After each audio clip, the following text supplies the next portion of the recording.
हमने last class में भाग नंबर 9 को अच्छे से डिस्कस किया था। आज की हमारी जो क्लास होनी है पॉलिटी के अंदर वो होनी है एक तो नगर पालिका या फिर नगर निकाय और इसके अलावा जो एक ग्रामीण निकाय है, उन दोनों के अंदर अंतर क्या है या उनकी विशेषता क्या है, उन सब के बारे में आज हम लोग डिटेल में डिस्कस करेंगे। तो इधर की अगर मैं बात करूंगा आपसे पहले पंचायती राज जो है हमारा त्रिस्तरीय पंचायती राज उत्तर प्रदेश के अंदर चलता है। कई जगह पर 2 स्तरीय पंचायती राज भी चलता है। त्रिस्तरीय पंचायती राज की अवधारणा जो की गई थी या कंसेप्ट दिया था वो बलवंत राय मेहता समिति के द्वारा दिया गया था। तो त्रिस्तरीय पंचायती राज के अंदर आता क्या क्या है ना, यहां पर सबसे पहले एक जो सबसे छोटा स्तर होता है किसी भी पंचायत का या पंचायती राज का, तो वो होता है ग्राम पंचायत। ठीक है जी। उसके बाद जो सेकंड स्तर होता है वो होता है हमारा खंड परिषद या खंड पंचायत। ठीक है जी, ये सेकंड स्तर होता है या दूसरा एक हमारा स्टेज होती है। और नंबर 3 या सबसे बड़ा जो स्तर होता है किसी भी जिले के अंदर पंचायती राज से संबंधित वो होता है जिला परिषद। ठीक है, डिस्ट्रिक्ट काउंसिल। अब ग्राम पंचायत की अगर बात आती है तो ग्राम पंचायत के अंदर जो अध्यक्ष होता है या प्रमुख होता है, अध्यक्ष जो होता है या प्रमुख होता है वो गांव का प्रधान होता है, जिसे हम लोग ग्राम प्रधान कहते हैं। ठीक है। इसके अंदर की अगर मैं इसके अध्यक्ष की बात करूंगा तो यहाँ ब्लॉक प्रमुख होता है, खंड प्रमुख जिसे कहते हैं हम लोग। ठीक है। इसके अलावा यहाँ जिला परिषद के अंदर जो होते हैं वो कौन होते हैं या कौन इसके अध्यक्ष होते हैं, तो यहाँ पर अध्यक्ष भी होते हैं, यहाँ उपाध्यक्ष भी होते हैं। ठीक है जी, मतलब यहाँ पर चेयरमैन भी हैं और वाइस चेयरमैन भी होते हैं। अब ये जो अध्यक्ष होते हैं, उपाध्यक्ष होते हैं, ये हमारे भारत में जैसे किसी जिले के अंदर आईएएस ऑफिसर हो गए, आईएएस ऑफिसर हो गए। ठीक है, या फिर हम लोग कह सकते कोई राज्य लोक सेवा आयोग के अधिकारी हो गए या पीएससी अधिकारी हो गए। ठीक है, तो ये इनके क्या हो जाते हैं, ये अध्यक्ष होते हैं। इसके अलावा इसके मेंबर्स भी होते हैं, इसके अंदर सदस्य भी होते हैं। और वो सदस्य कौन होते हैं, जैसे एमएलए होता है उस जिले का, जैसे कि एमपी होता है। ठीक है जी, एमपी हो गया, एमएलए हो गया, या फिर जितने भी एक जो हमारे बीडीसी हो गया वगैरह, सब ये जो होते हैं ये इसके सदस्य कहलाते हैं जो जिला परिषद के अंदर होते हैं। अब ब्लॉक प्रमुख क्या होता है, ग्राम क्या होता है, देखो ग्राम पंचायत जो होती है वो एक गांव या अन्य या अधिक गांव की एक हो सकती है, अधिक गांव की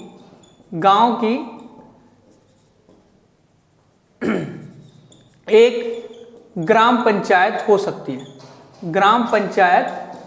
है, ठीक है जी। एक गांव जिसके अंदर होगा या फिर अधिक गांव, मतलब अभी हम लोग ये देखते हैं कि 2 गांव या 3 गांव से मिलकर भी एक ग्राम पंचायत बन जाती है। ठीक है, अब ग्राम पंचायत के अंदर ही हमारे क्या होते हैं, बीडीसी सुना होगा आपने, बीडीसी है ना, ब्लॉक डेवलपमेंट, एक जो हमारे काउंसिल होती है इसके मेंबर्स होते हैं बीडीसी। तो बीडीसी मेंबर आपने सुना होगा, वो इसके अंदर ही होते हैं। जिस समय प्रधान का चुनाव होता है तो उस समय बीडीसी भी हमारे बनाए जाते हैं। ठीक है, और ये जो ग्राम प्रधान का चुनाव होता है वो डायरेक्ट इलेक्शन होता है, ये तो पता ही हमें। यहाँ पर गांव के जो लोग होते हैं वो चुनाव में भाग लेते हैं। अब यहाँ पर जो गांव के सभी लोग होते हैं ना, जो उस गांव के सभी लोग होते हैं, ठीक है, सभी लोग होते हैं, उनसे मिलकर बनती है ग्राम सभा, सुना होगा आपने। ग्राम पंचायत अलग है, ग्राम सभा अलग होती है। ग्राम सभा के अंदर सारे के सारे वो 18 वर्ष से ऊपर के जो व्यक्ति होते हैं, जो भी मेंबर्स होते हैं उस गांव के अंदर, वो सारे के सारों से मिलकर बनती है ग्राम सभा। ग्राम पंचायत अलग होती है और सरपंच हमारा अलग होता है, जिसे हम लोग गांव का प्रधान कहते हैं। ठीक है जी, तो ये तो प्रक्रिया है गांव से स्तर पर। अब ब्लॉक प्रमुख जो होता है, ब्लॉक प्रमुख का चुनाव जो होता है वो कैसे होता है। ब्लॉक प्रमुख का चुनाव हमारा, इसके चुनाव की मैं बात करूं तो चुनाव इसका होता है बीडीसी मेंबरों के द्वारा, बीडीसी मेंबर्स के द्वारा या सदस्यों के द्वारा किसका चुनाव होता है, ब्लॉक प्रमुख का चुनाव होता है। क्वेश्चन आ जाता है कैसे भी कंपटीशन में, और हमारी नॉलेज के लिए भी काफी महत्वपूर्ण टॉपिक आज का है। ठीक है। तो खंड पंचायत या ब्लॉक प्रमुख का जो चुनाव होता है वो बीडीसी मेंबर्स के द्वारा होता है, और यहाँ पर प्रत्येक गांव के जो बीडीसी होते हैं उनमें से ही कोई एक व्यक्ति चुना जाता है, उनमें से कोई एक व्यक्ति पर्चा भरता है, नामांकन कराता है, और जितने भी उस ब्लॉक के अंदर आने वाले गांव होते हैं उन गांव के जो बीडीसी होते हैं वो बीडीसी मेंबर ही क्या काम करेंगे, ब्लॉक प्रमुख को निर्वाचित करते हैं। जिसके पास ज्यादा बीडीसी वोट जाएंगे वो ब्लॉक प्रमुख बन जाएगा। ब्लॉक प्रमुख एक पार्टी से निर्धारित होता है ना, ये एक पार्टी के रूप में होता है, किसी भी पार्टी से खड़ा होता है, नामांकन कराता है अपना, तो ये ब्लॉक प्रमुख बनते हैं। यहाँ पर जिला अध्यक्ष की बात हमने कर ली गई है इत्यादि। अब यहाँ संख्या पर आधारित चीजें नहीं है, ठीक है। अब एक क्वेश्चन है कि पंचायती राज जो है हमारा भारतीय संविधान में, वो कौन से संविधान संशोधन के द्वारा उसे संविधान में जोड़ा गया था? तो 73वें संविधान संशोधन के द्वारा। सुना होगा आपने, ठीक है, बड़ा महत्वपूर्ण क्वेश्चन आता है एग्जाम में कि कौन से संविधान संशोधन के द्वारा भारतीय संविधान में इसको जोड़ा गया था? तो 73वें। और ये 73वां संविधान संशोधन हुआ कब था? तो ये हुआ था 1992 में। और किसकी सरकार थी उस टाइम पे? पीवी नरसिम्हा राव की, नरसिम्हा राव की सरकार थी उस समय, जिस समय ये हमारा संविधान संशोधन हुआ था हमारे कॉन्स्टिट्यूशन के अंदर। अब पंचायती राज के अंदर या पंचायती राज से संबंधित जो अनुसूची थी वो कौन सी अनुसूची थी? तो 11वीं अनुसूची के अंदर पंचायती राज का वर्णन है, 11वीं अनुसूची, ठीक है जी। 11th शेड्यूल जो है वो हमारा पंचायती राज से संबंधित है। अब क्वेश्चन बड़ा महत्वपूर्ण है हमारा, 11वीं अनुसूची के अंदर विषय कितने हैं हमारे? तो टोटल विषयों की संख्या हमारी 29 है। तो 29 जो विषय हैं हमारे पंचायती राज से संबंधित, तो इसमें क्वेश्चन आता है कि कौन कौन से विषयों पर पंचायत, जो ग्राम पंचायत होती है, खंड पंचायत होती है, जिला परिषद होता है, तो ये काम करते हैं। वो कितने विषयों पर काम करते हैं? तो 29 सब्जेक्ट्स पर ये काम करते हैं। अब 29 सब्जेक्ट क्या होता है? जैसे गाँव में सफाई होना, तालाब की सफाई होना, सड़क बनना, इसके अलावा जो भी मतलब गाँव के अंदर सड़क बनना, ये सारे जो कार्य होते हैं वो सारे के सारे इसके अंदर लिखे गए हैं। जैसे स्वास्थ्य सेवाओं गांव के अंदर होना वगैरह सब जो है वो हमारे 29 विषय हैं जिनके ऊपर ये प्रक्रिया होती है। अब जिला परिषद क्या काम करते हैं? जिला परिषद हमारे इनकी बैठकें होती हैं और यही इन पूरे के पूरे सब्जेक्ट पर एक एनालिसिस करते हैं, मतलब विश्लेषण करते हैं इन सारे के सारे काम का, ठीक है जी। अब यहाँ पर क्या हो जाता है, गांव स्तर पर एक सेक्रेटरी भी होता है जो गांव में सरकारी कामकाज की निगरानी रखता है। अब ये जिला परिषद का कार्य क्या होता है? जिला परिषद का कार्य जो होता है, जो हमारी केंद्र सरकार है, केंद्र सरकार एवं राज्य सरकार, इन दोनों की जो योजनाएं हैं, इन दोनों की योजनाएं जितनी भी होती हैं, उन योजनाओं को वो एक ब्लॉक स्तर पर और वो इन योजनाओं को एक ग्रामीण स्तर पर पहुंचाने का कार्य करते हैं, समन्वय का कार्य करता है हमारा जिला परिषद, ठीक है। तो जो भी हमारी केंद्र सरकार की योजना, राज्य सरकार की योजना होती है, उनको एक ग्रामीण स्तर पर या एक प्रत्येक गांव के व्यक्ति तक पहुंचाने का कार्य जो करते हैं वो हमारा जिला परिषद करता है, ठीक है। यहां तक आप लोग समझ गए होंगे। ये क्वेश्चन हमारे एग्जाम में सारी चीजें जरूरी हैं, पूछे जाते हैं। अब हम लोग इसके कुछ आर्टिकल्स को डिस्कस कर लेते हैं जो भी हमारे बहुत ज्यादा जरूरी अनुच्छेद हैं, किससे संबंधित? ये पंचायतों से संबंधित, ठीक है। अब एक क्वेश्चन है हमारा अनुच्छेद नंबर जो एक पंचायती वाला है, पंचायत के अंदर संविधान संशोधन हुआ था 73वां, इसके तहत कौन से अनुच्छेद, कितने अनुच्छेद जोड़े गए थे? तो ए से लेकर ओ तक जोड़े गए थे, ए से लेकर ओ अनुच्छेद इसके अंदर जोड़े गए थे। ऑलरेडी इसके अंदर 243वां अनुच्छेद था, तो 243 ए से लेकर ओ तक का वर्णन पंचायत के अंदर है।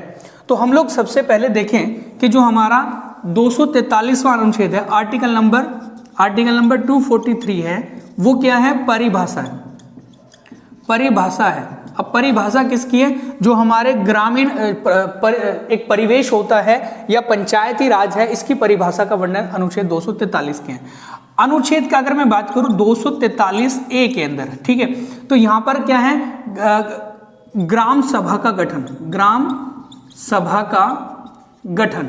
अब आप कहोगे जी पंचायत, ग्राम पंचायत का गठन कौन से अनुच्छेद में था? आपने एक ओरिजिनल आर्टिकल सुना होगा जो भारतीय संविधान के अनुच्छेद नंबर 40 के अंदर है। अनुच्छेद नंबर 40 के अंदर क्या है, वो है ग्राम पंचायत का गठन। ग्राम पंचायत का गठन।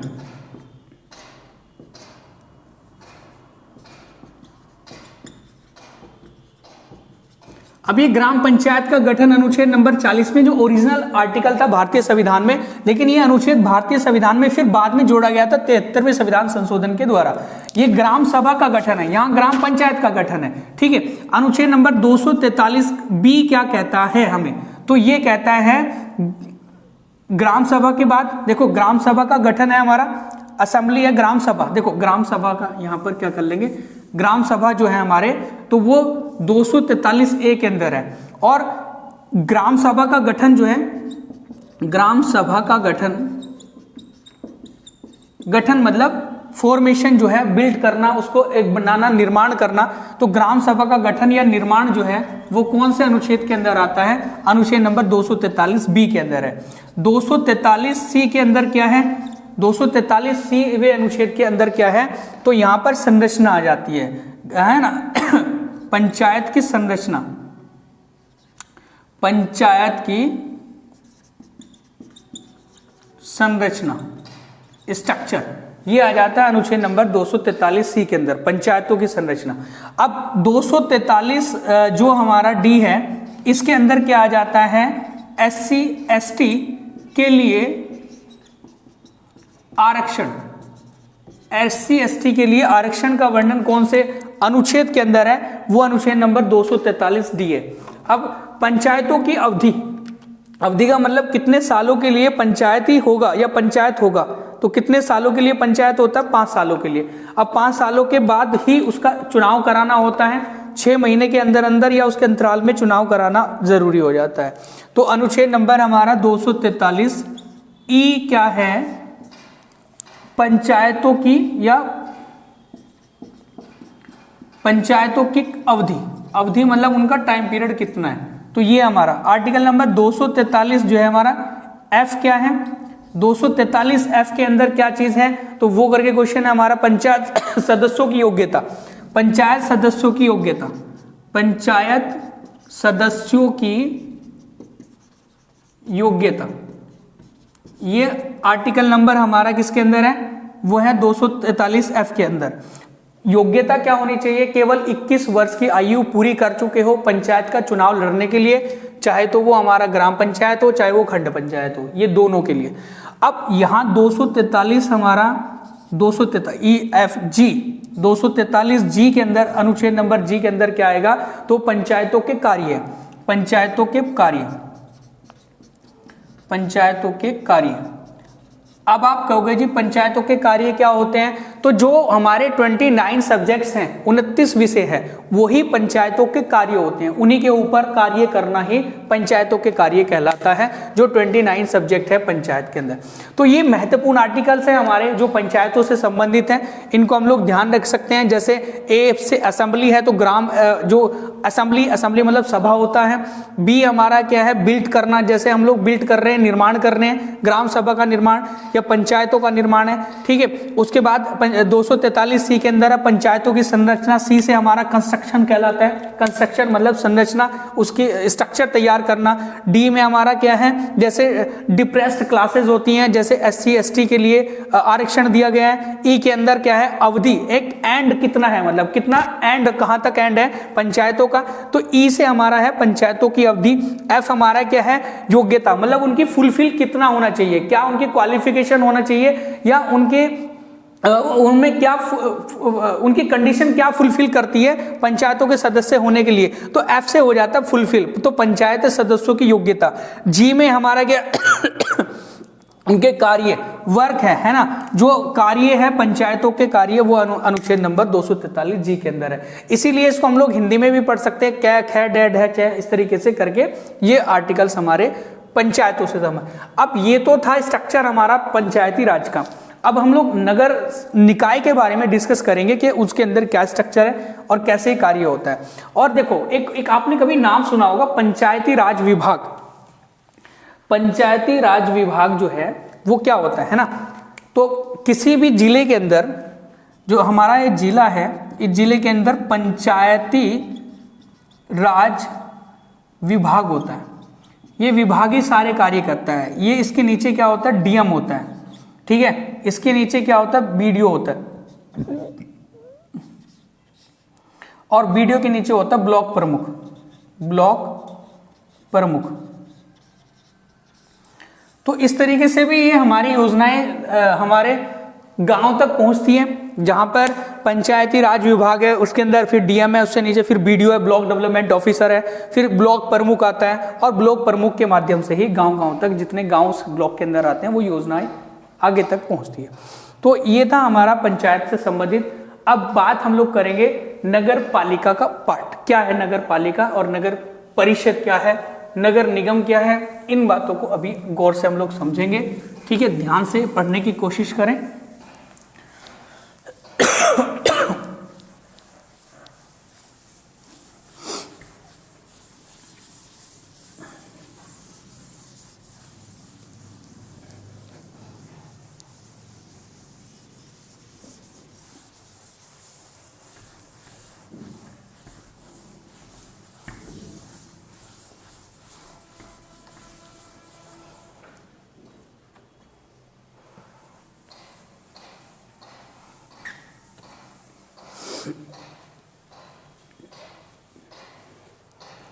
ओके, तो अभी नगर पालिका वाला जो सिस्टम है उसको हम लोग देखें, नगर पालिका वाले, है ना। तो ये नगर पालिका, इसके भी हम लोग 3 भाग देख रहे हैं। ये 3 स्तर पर है, और 3 स्तर कौन सा है, सबसे पहला नगर पंचायत। नगर पंचायत सबसे छोटा स्तर होता है, फिर होता है नगर परिषद, नगर पालिका परिषद, ठीक है। और नंबर 3 होता है नगर निगम, नगर निगम। नगर निगम यहां पर हमने देखना है कि नगर पंचायत होती क्या है। तो ये एक परिवर्तित रूप है। ग्राम सब जो हमारी ग्राम पंचायत होती है, ग्राम पंचायत का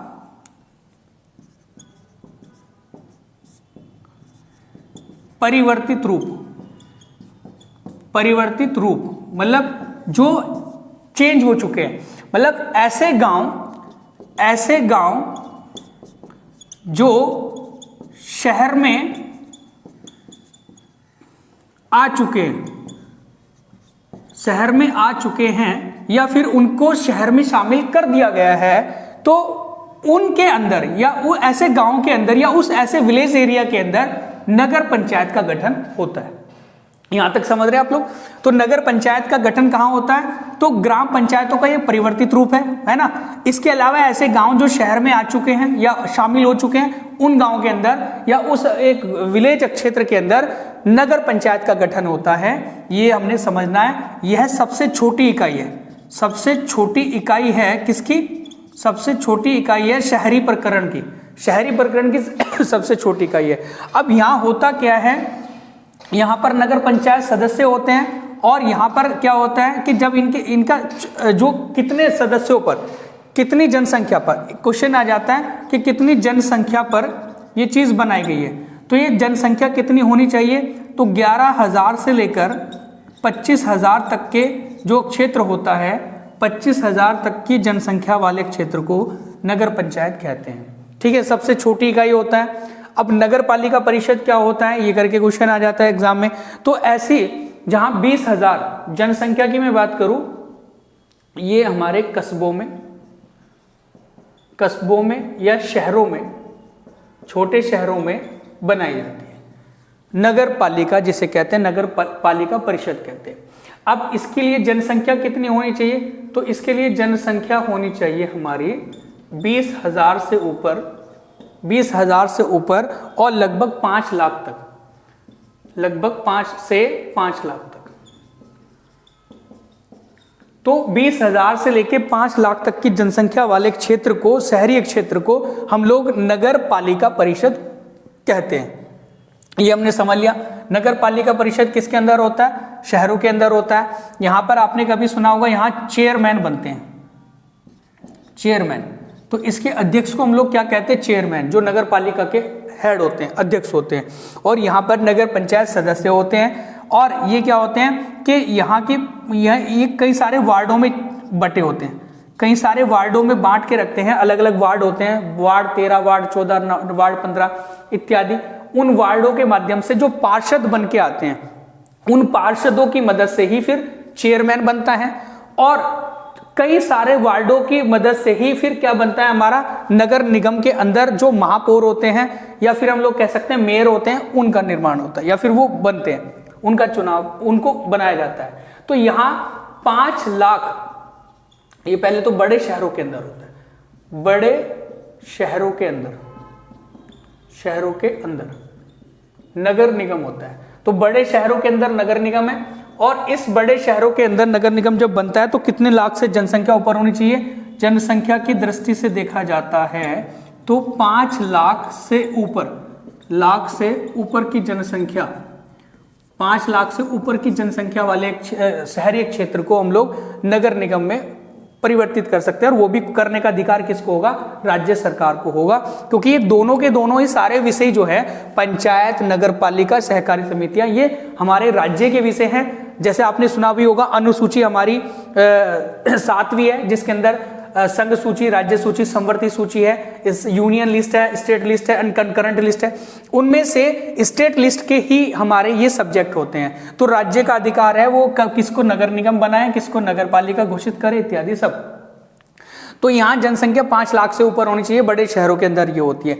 इसके अध्यक्ष को हम लोग कहते हैं महापौर, महापौर या फिर मेयर, मेयर होते हैं। ठीक है, एक तो ये होता है, ये हमारा लेजिस्लेटिव होता है, विधायकी, ये विधायकी सदस्य होता है, विधायकी सदस्य। ठीक है, विधायकी मतलब जो हमारा विधि बनाते हैं, मतलब कानून की दृष्टि से देखा जाता होता है, तो विधायकी होती है, जिसे हम लोग लेजिस्लेटिव मेंबर्स कहते हैं, लेजिस्लेटिव मेंबर्स। तो इसे महापौर कहते हैं। अगर एग्जीक्यूटिव की मैं बात करूं तो एग्जीक्यूटिव जो एक हमारा हेड पर्सन होता है किसी भी नगर निगम के अंदर, वो होता है हमारा नगर आयुक्त। सुना होगा आपने, नगर आयुक्त होता है। ठीक है, म्यूनिसिपल कमिश्नर जिसे कहते हैं हम लोग। ठीक है, वो होता है हमारा एग्जीक्यूटिव के अंदर। एग्जीक्यूटिव मतलब एक कार्यपालिका के अंदर जो कार्य करते हैं। और विधायिका के अंदर जो अध्यक्ष होते हैं वो महापौर होते हैं। और आपने देखा भी होगा, ये दोनों के दोनों मिलकर ही नगर निगम जहां पर होता है, ये दोनों के दोनों मिलकर ही कार्य करते हैं पूरी तरीके से उस शहर का, जो शहर के विषय होते हैं। अब शहर के कितने विषय होते हैं ये करके भी क्वेश्चन आ जाता है एग्जाम में। तो नगर पालिका जो है, या नगर जो प्रावधान था वो 74वें संविधान संशोधन के द्वारा भारतीय संविधान में जोड़ा गया। 74वें संविधान संशोधन के द्वारा संविधान में जोड़ा गया और 1992 में ही जोड़ा गया था।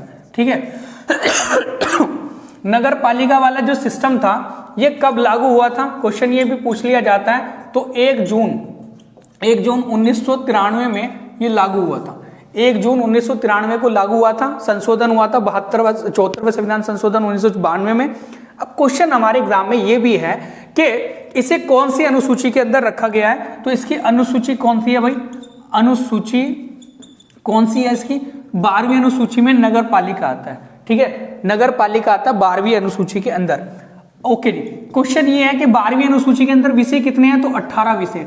अब ये जो 18 विषय हैं, जो मेला लगता है, टैक्स बटोरा जाता है, कहाँ से क्या चीज होगा, शहर के अंदर साफ सफाई होना, शहर के अंदर सड़क की मरम्मत होना, टंकी इत्यादि जो भी चीजें होती हैं, पानी की व्यवस्था कराना, ये सारा का सारा जो कार्य होता है वो हमारी इन 18 सब्जेक्ट्स के अंदर रखा हुआ है। और 18 सब्जेक्ट्स के ऊपर ही ये कार्य करते हैं जो महापौर, मेयर होते हैं और नगर आयुक्त होते हैं, दोनों आपस में मिलकर। यहां तक समझ रहे? ये एक IAS ऑफिसर होते हैं नगर आयुक्त, और ये हमारे एक विधायकी होते हैं जिनको चुना जाता है। जो वार्ड हमारे होते हैं, वार्ड के माध्यम से जो सदस्य होते हैं, पार्षद बनते हैं, उन पार्षदों के द्वारा जिनके ज्यादा पार्षद होंगे वो उनके चेयरमैन बनेगा और उन्हीं का ही हमारा महापौर या मेयर बनता है। यहां तक समझ रहे आप? तो ये तो था एक नगर सिस्टम या नगर प्रणाली हमारी। इसके जो कुछ अनुच्छेद हैं हमारे, वो हमारे लिए कुछ जरूरी हैं। 243Z नगर पालिका का गठन, क्वेश्चन आ जाता है अनुच्छेद 243 जेड नगर पालिका का गठन। नगर पालिका का गठन कौन से अनुच्छेद में है? तो 243 जेड के अंदर है। यहां पर पंचायतों का गठन जो था वो किसके अंदर था? ये अभी हमने आपको पढ़ाया। पंचायतों का गठन था अनुच्छेद नंबर 243 बी के तहत, ठीक है ना। बिल्ट होना मतलब निर्माण होना, गठन होना। अब अनुच्छेद 243 बी की मैं बात करूंगा तो नगर पालिका के कार्य है। अनुच्छेद 243 बी नगर पालिका के कार्य, नगर पालिका के कार्य। अब ये नगर पालिका के कार्य क्या है? जो भी हमारे इन 18 विषयों के अंदर कार्य दिए गए हैं वही नगर पालिका के कार्य होंगे, या उनके ऊपर ही नगर जो मेंबर्स होते हैं वो कार्य करते हैं अपने। यहां तक आप लोग समझ रहे हैं। अब यहां पर भाग नंबर 9 है लिखा हुआ है जिसे कहते हैं सहकारी समिति। अब सहकारी समिति जो है वो कौन से संविधान संशोधन के द्वारा भारतीय संविधान में जोड़ी गई थी? वो क्वेश्चन हमारे पेपर में कई बार आया हुआ, और ये हमारे लिए जरूरी भी है कि सहकारी समिति कौन से संविधान संशोधन के द्वारा संविधान में जोड़ी गई थी। ठीक है, अब इस पे डिस्कस हम कर लेते हैं आपसे।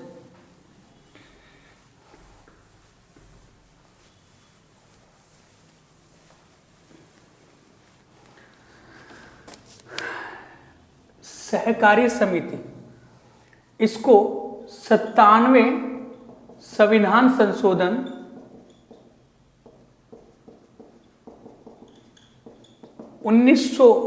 2011 में जोड़ा गया था, या संवैधानिक इसको बनाया गया। तो सहकारी समितियों का जो भाग था वो 97वें संविधान संशोधन 2011 में इसको भारतीय संविधान के अंदर जोड़ दिया गया था। ओके, इसके बाद यहां पर एक क्वेश्चन हमारे पेपर में ये भी आता है कि भाग नंबर जो हमारा 3 है, उस भाग नंबर मौलिक अधिकार वाले भाग के अंदर अनुच्छेद कौन सा है? 19 फर्स्ट है, सब क्लोज आर्टिकल फर्स्ट है, और उसके अंदर एक सी है। सी मतलब गै है। तो इस गै वाले भाग के अंदर मतलब अनुच्छेद के अंदर भी सहकारी समितियां जोड़ी गई थी। ठीक है, तो अनुच्छेद नंबर 2 भाग नंबर 3 मौलिक अधिकार का अनुच्छेद 19 है ना, अनुच्छेद नंबर 19 का फर्स्ट और गै, इसके अंदर इस वाले गै वाले अनुच्छेद को कब जोड़ा गया था? तो वो जोड़ा गया था 97वें संविधान संशोधन 2011 में सहकारी समितियों के नाम इसको रखा गया। उसके अलावा एक भाग नंबर 4 है। भाग नंबर 4 का जो अनुच्छेद नंबर 43 है, आर्टिकल नंबर 43 है, उसके अंदर एक आर्टिकल जोड़ा गया था। वो आर्टिकल क्या था हमारा? ख, B part of article number 43। तो अनुच्छेद नंबर 200 केवल 43 के अंदर, अनुच्छेद 43 के अंदर ख जो जोड़ा गया था, या इस ख वाले पार्ट के अंदर जो सहकारी समिति शब्द जोड़ा गया था, समिति शब्द जोड़ा गया, वो भी किसके तहत जोड़ा गया था? 97वें संविधान संशोधन 2011 में जोड़ा गया था। तो ये क्वेश्चन हमारे पेपर में आते हैं, और शायद आप लोग अच्छे से समझ गए होंगे कि नगर जो हमारा पंचायती राज है वो त्रिस्तरीय पंचायती राज क्या क्या था। उसके अलावा नगर पालिका के अंदर जो हमने 3 स्तर पढ़े हैं, कितनी जनसंख्या पर बनते हैं, कौन उनके हेड होते हैं, वो काफ़ी अच्छे तरीके से हमने आपको समझाने की कोशिश करी है। तो शायद आपको वीडियो क्लास हमारी अच्छी लगी होगी, and thank you so much.